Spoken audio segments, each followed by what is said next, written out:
வணக்கம் நண்பர்களே.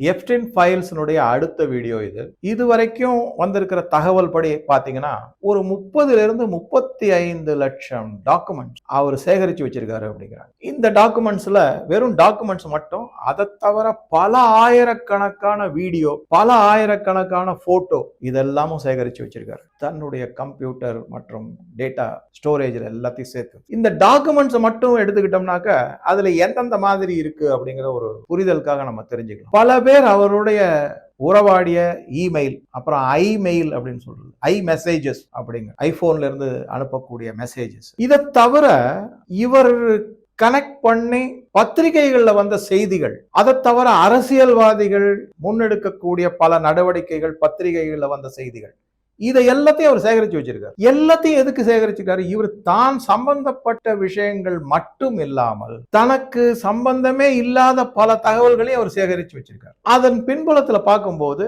அந்த மாதிரி தான் சம்பந்தப்படாத தகவல்கள்னு பார்க்கும்போது இவரால் ஆதாயம் பெற்றவர்கள் அதுல இருந்திருக்காங்க. First point. அதனால அந்த தகவல்களை வச்சு இவர் உங்களை பிளாக்மெயில் பண்றதுக்கு ஒரு உத்தியா கையில் எடுத்திருக்காரு. இரண்டாவது, பலவிதமான வர்த்தக ஒப்பந்தங்கள், பல நாட்டுகளுடைய, அதாவது ஜியோ பாலிட்டிக்ஸ் இனிஷியேட்டிவ்ஸ் அப்படின்னு சொல்லக்கூடிய முன்னெடுப்புகள், அதுல எல்லாம் இவர் ஏதோ முனைப்பா செயல்பட்டு இருக்கார். நேரடியாகவோ மறைமுகமாகவோ இவர் செயல்பட்டு இருந்தாலும், இவர் அதுல சம்பந்தப்படாமல் இருந்தாலும், இவருடைய கிளையண்டினுடைய நியூஸா இருக்கிறதுனால அந்த தகவல்களையும் இவர் சேர்த்து வச்சிருக்கு. எல்லாத்தையும் சேர்த்து வச்சு இங்கதான் முக்கியமான பாயிண்டா பாரத பிரதமர் மோடியை பத்தி சில தகாத செய்திகளை சுப்பிரமணிய சுவாமி தன்னுடைய எக்ஸ் தளத்துல பதிவிட்டாரு. அதுல மோடி சிறு வயது பெண்களுடன் டான்ஸ் ஆடுகிறார், அவருடைய போட்டோலாம் இருக்கு, இந்த மாதிரி தகாத செய்தியெல்லாம் போட்டார். அதுக்கப்புறம் அதை தானே அவர் எடுத்துட்டார். அதை பத்தின வீடியோ ஃபுல்லா பார்த்து அதுக்கப்புறம் பேட்டி எல்லாம் கொடுத்தார். ஆக மோடியை பற்றிய செய்தியை நான் தனியா உங்களுக்கு சொல்றேன். இப்ப எங்க நிக்கிறோம் அப்படின்னா 30லிருந்து 35. இப்ப என்ன சொல்றாங்கன்னா, கிட்டத்தட்ட ஒரு 5 லட்சம் தகவல்கள் வெளியில விட்டுருக்காங்க. 30 லட்சம்னு வச்சா கூட இன்னும் 25 லட்சம் டாக்குமெண்ட்ஸ் எப்ஸ்டைன் சேகரித்து வைத்தது இன்னும் வெளியே வரல அப்படிங்கிறாங்க. அதுல பலதும் என்ன, டிபார்ட்மெண்ட் ஆஃப் ஜஸ்டிஸ் மட்டும் இல்லாம அமெரிக்க பத்திரிகைகள் பல பேரும் கொஞ்சம் அதுல விவரம் தெரிஞ்சவர்கள், அதை பத்தி நிறைய ரிசர்ச் பண்றவங்க, இன்வெஸ்டிகேட்டிவ் ஜேர்னலிசம்னு இருக்கிறவங்க எல்லாருமே என்ன சொல்றாங்கன்னா, இதுல முக்காவாசி வெறும் பொய்யா தான் இருக்கும். ஏன்னா இது எல்லாமே பத்திரிகைகள்ல வந்த செய்திகள், எதுக்காக இவர் எடுத்து வச்சிருக்காங்கிறது தெரியல அப்படின்னு. ஆனா பல்லாயிரக்கணக்கான வீடியோ அண்ட் போட்டோஸ் எல்லாம் இருக்குல்ல, அதை நீங்க மறுக்க முடியாது. பல வீடியோக்கள், பல போட்டோக்கள் எல்லாமே வெளியிடும் கொஞ்சம் கொஞ்சமா வெளியில வந்துகிட்டு இருக்கு. அது எக்ஸ் தளத்துல பல பேர் அதை பதிவிடுறாங்க. உடனே என்ன பண்றாங்க, ஏஐ டூல யூஸ் பண்ணி இதெல்லாம் உண்மையான செய்தியா அப்படின்னு கேட்டிருக்காங்க. அதுக்கு இந்த குறிப்பா எக்ஸ் தளத்தினுடைய ஏஐ ஆன கார்க் அதை யூஸ் பண்ணி கேட்கும் போது அது ஆமா இதெல்லாம் உண்மை, இது இந்த புகைப்படங்களோ இல்ல இந்த வீடியோக்களோ எதுவுமே மாற்றி அமைக்கவில்லை, இது எல்லாமே உண்மைங்கிற மாதிரி சொல்லியிருக்கு. அதனால அதனுடைய உண்மைத்தன்மை நிலைநிறுத்தப்பட்டது. அது ஒரு பக்கம் இருக்கு. இதை தவிர இந்தியால எந்த மாதிரி இதே காலகட்டத்துல எல்லாம் என்ன நடந்தது அப்படிங்கிற கொஞ்சம் ஒரு சின்ன ஏற்கனவே நான் பாலிவுட்டை பத்தி நிறைய சொல்றேன். பாலிவுட்லயும் இந்த மாதிரி சிறுவர் சிறுமியர்கள் பாலியல் வன்முறைக்கு ஆளாக்கப்பட்ட ஒரு 3-4 மிக பிரபலமான சிறுபான்மை இனத்தை சேர்ந்த நடிகர்கள் இருக்காங்க. அவர்கள்லாம் இதுல ரொம்ப தீவிரமா ஈடுபட்டு இருக்காங்க. தனித்தனியா ஃபார்ம் ஹவுஸ் மும்பைக்கு வெளியில வச்சு அங்க பாகிஸ்தான்ல இருந்து கூட சிறுவர் சிறுமியர்கள்லாம் கடத்தி கொண்டு வரப்பட்டு செஞ்சிருக்காங்க. அப்படி போதைப் பொருள், குடி, அதுக்கப்புறம் பாலியல் வன்முறைகள், இது இல்லாத ரேவ் பார்ட்டி அப்படின்னு சொல்லக்கூடியது இல்லவே இல்லை மும்பையில, அதுவும் குறிப்பா பாலிவுட் சர்க்கிள்ல அப்படிங்கிறது. இது ஒரு அளவுக்கு மேல கட்டுமீறி போய்விட்டது. அதனாலதான் மத்திய பாஜக அரசு ஒரு விதமான நடவடிக்கையில இறங்கி ஒரு அளவுக்கு இதை கட்டுப்பாட்டுக்குள்ள கொண்டு வரும். பாலிவுட்ல நான் சொல்ற மாதிரி போதைப் பொருள், குடி, லிக்கர், அதுக்கப்புறம் பாலியல் வன்முறைகள், இதை தாண்டி கிரிக்கெட் பெட்டிங் கொடிகட்டி பறந்திருக்கு. இதற்கு துணை போனவர்கள் இந்த 3-4 கான்கள் தான். கான் கேங் அப்படின்னு சொல்றாங்க. அவங்களுக்கு அடிபணிந்துதான் மற்ற பாலிவுட்ல யாரா இருந்தாலும் செயல்பட்டே ஆகணும், இல்லைன்னா அவங்க தூக்கி வீசப்படுவார். கங்கனா ரணவத் அதுல மிக முக்கியமான நபர். வசமா மாட்டிட்டாங்க. அதுக்கப்புறம் ஆனா அதுல இருந்து தப்பிச்சு கொஞ்சம் வெளியில எல்லாம் செஞ்சாங்க. இதை தவிர ஒரு வெளிநாட்டுல இருந்து பாலிவுட்ல சில காலம் படங்கள்லாம் நடிச்சு கொஞ்சம் இருந்தவங்க, ஒரு பிரபலமானவர், அவர் மேற்கத்திய நாட்டை சேர்ந்தவர். அவங்க என்ன பண்ணிட்டாங்கன்னா, இந்த மாதிரி ஒரு ரேவ் பார்ட்டிக்கு போகும்போது அவங்களுக்கு உணவு பரிமாறப்பட்டுள்ளது. அவங்க அந்த உணவை சுவைத்து பார்த்து இது மனித மாமிச மாதிரி இருக்கிறதே அப்படின்னு கேட்டிருக்காங்க. அவ்வளவுதான். சின்ன சந்தேகம் வந்திருக்காங்க. அதை உறுதிப்படுத்துற மாதிரி ஒரு சிலரோட கலந்துரையாடி இருக்காங்க. அதை ரெக்கார்டும் பண்ணிட்டாங்க. இந்த மாதிரி ஆன செய்தி தெரிஞ்ச உடனே, ஒரு நொடியில தெரிஞ்ச உடனே அவர் மேல ஒரு நடவடிக்கை எடுக்கும். என்ன மாதிரி நடவடிக்கை? அடுத்த நாள்ல இருந்து அந்த பெண்மணி ஆளே இல்ல, காணும், மறைந்து விட்டார்கள். அப்படியே காட்டுல கரைந்து போன மாதிரி போய்விட்டார்கள். அப்பனா அந்த செய்தி உண்மையா இருக்குங்கிறதுக்கான ஆதாரமா இது தெரியுதா இல்லையா? இந்த மாதிரி பல தகாத நிகழ்வுகள் பாலிவுட்ல நடக்கிறது. அப்படியே எப்ஸ்டீனுக்கு. ஏன்னா இவங்க எல்லாருமே அடிக்கடி அமெரிக்கா போவாங்க. அங்கேருந்து இங்க இந்தியாவிலிருந்து குழந்தைகள் கடத்தப்பட்டன அப்படிங்கிற செய்திகள்லாம் இருக்கு. இதெல்லாம் ரொம்ப ஒரு கேவலமான, ஒரு மனதை அப்படியே பதபதைக்க வைக்கிறத படிக்கும்போது. எக்கச்சக்கமான மெட்டீரியல் நான் படிச்சுட்டேன். எனக்கு ஒரு சில இரவுகள்ல அப்படியே மனசு அவ்வளவு வேதனைப்பட்டது. சரியா தூக்கம் வர மாட்டேங்குது. அதுக்கப்புறம் நினைச்சேன், சரி இது நம்ம தெரிஞ்சுக்கிறது நல்லது அப்படிங்கிறதுல.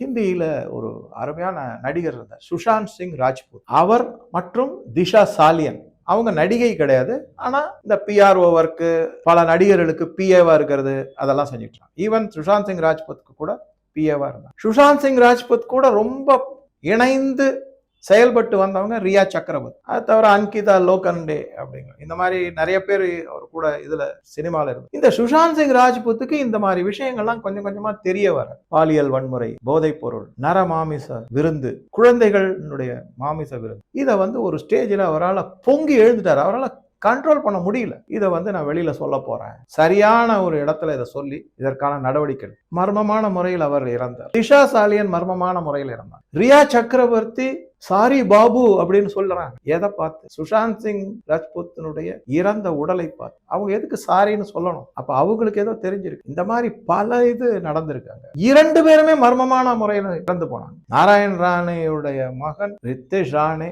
மகாராஷ்டிராவில் சிவசேனா தலைவரான உத்தவ் தாக்கரேனுடைய மகனுக்கு இதுல மிகப்பெரிய பங்கு இருக்கு அப்படின்னு என்கிட்ட ஆதாரம் எல்லாம் இருக்குன்னு சொல்லிட்டு இருக்காரு. ஆதித்ய தாக்கரே மேல குற்றச்சாட்டு வச்சிருக்காரு நிதிஷ் ராணே. அவர் இப்ப பாஜக இதுலதான் இருக்காரு, எம்எல்ஏ மந்திரியா இருக்காரு. இந்த மாதிரி எல்லாம் இருக்கும்போது இதை எப்படியாவது ஒரு அளவுக்கு கட்டுப்பாட்டுல கொண்டு வரணும்ட்டு தான் மத்திய அரசு சமீர் வான்கடேன்னு ஒருத்தரை, அவர் ஐஆர்எஸ், அவரை வச்சு ஒரு ஆபரேஷன் நடத்தினாங்க. நடுக்கடல்ல நடந்த, யாச்சில நடந்த ரேவ் பார்ட்டியில ஷாருக் கானுடைய பையன் ஆரியன் கான், அவரை பிடிச்சி கொண்டு வந்தாங்க. அவரை அரெஸ்ட் பண்ணி உள்ள வச்சாங்க. அவர் எல்லா விஷயத்தையும் கக்கிட்டார்.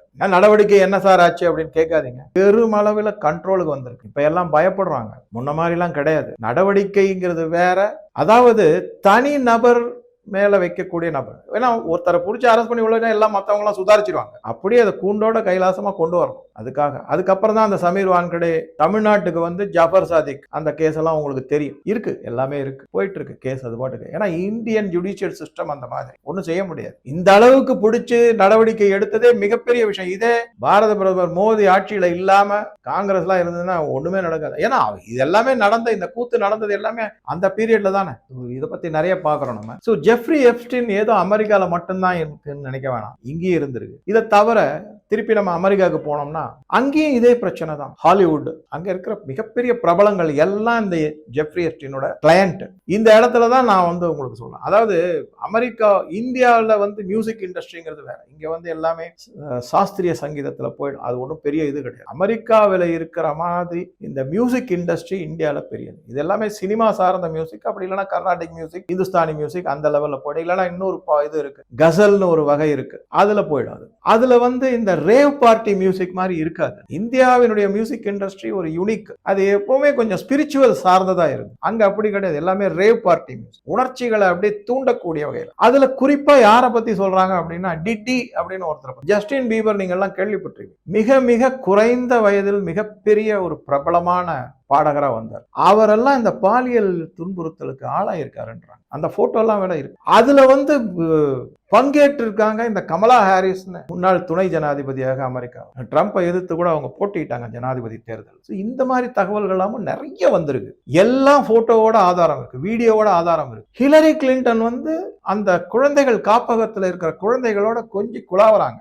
இமெயில்லாம் எப்படி டிலீட் பண்றதுன்னு சொல்லி கொடுக்குறாங்க. அந்த மாதிரி எல்லாம் நிறைய இருக்கு. போட்டோ எப்படி டிலீட் பண்றது, போட்டோவை எப்படி கிராப் பண்றது, எதுக்கு அதெல்லாம் சொல்லி தரணும் குழந்தைகள்? என்ன பின்னாடி பின்புலம்? ஹிலரி கிளின்டனை வந்து அப்படியே தாங்கி பிடிச்சு போதையில், அதுவும் போதை பொருள், இது கிடையாது, லிக்கர் கிடையாது, ஒரு கார்ல அப்படியே தாங்கி பிடிச்சி ஏத்தி அப்படியே புஷ் பண்றாங்க, அழுத்தி உள்ள தள்ளுறாங்க அப்படியே படுத்த படுக்கையா. அந்த மாதிரி வீடியோலாம் நான் பார்த்தேன். எப்பேற்பட்ட ஒரு பெண்மணி பாருங்க.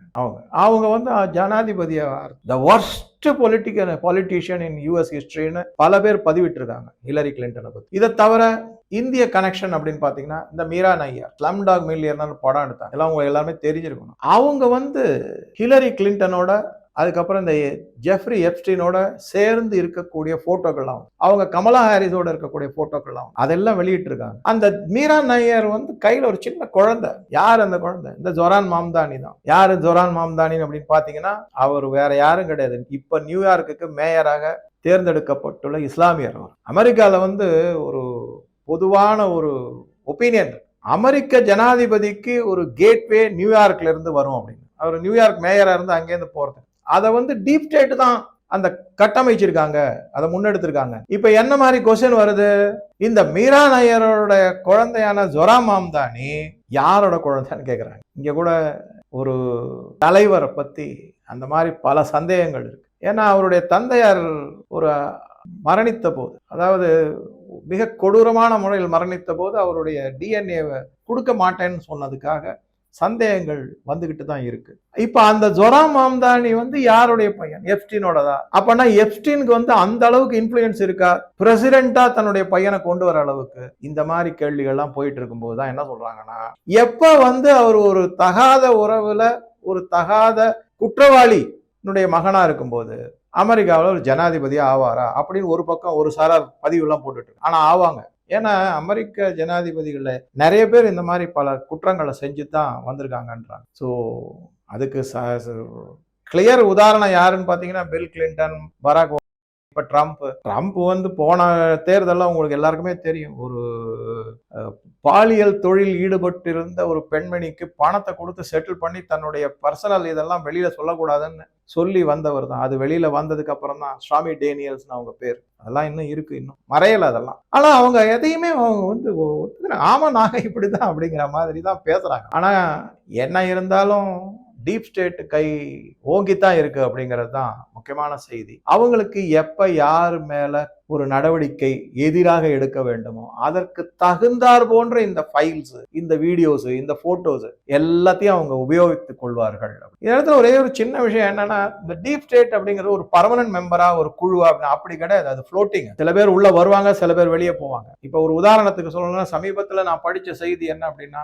பில் கிளின்டன், ஹிலரி கிளின்டன்லாம் கொஞ்சம் கொஞ்சமா பொது வாழ்க்கையிலிருந்து ஒதுங்குறாங்க, அவங்க வேற எங்கேயோ போய் செட்டில் ஆக போறாங்க அப்படிங்கிற மாதிரி செய்தியெல்லாம் படிச்சேன். எதனால அப்படின்னா, அவங்களுக்கு தெரிஞ்சு போச்சு அமெரிக்காவில மிகப்பெரிய ஒரு பிரளயம் மாதிரி ஒண்ணு வரப்போகுது. அதுல இருந்து அந்த விஷயம், அது வந்து பொருளாதாரமா இருக்கலாம், டாலரா இருக்கலாம், வேலை வாய்ப்பா இருக்கலாம், ஏதோ ஒண்ணு மிகப்பெரிய அளவுல அமெரிக்கா அடி வாங்க போகுதுங்கிறத தெரிஞ்சுக்கிட்டு அவங்க இந்த மாதிரி நடவடிக்கைகள்லாம் கொஞ்சம் கொஞ்சமா குறைத்து பொது வாழ்க்கையிலிருந்து ஒதுங்கி போயிடுறாங்க. பொது மக்கள் தான் கடைசியில இதுல அவஸ்தைப்பட போறாங்க அப்படிங்கிற செய்தியும் நான் படிச்சேன். இது இரண்டாவது வீடியோவா இந்த ஜெஃப்ரி எப்ஸ்டீனை பத்தி போட்டிருக்கு. இதுக்கு அடுத்த வீடியோ ரொம்ப ரொம்ப முக்கியமான ஒரு வீடியோ, அது யாரை பத்தி என்ன அப்படிங்கிறத பார்க்கலாம். ஸோ உங்க கருத்துக்களை பதிவிடவும் நன்றி, வணக்கம்.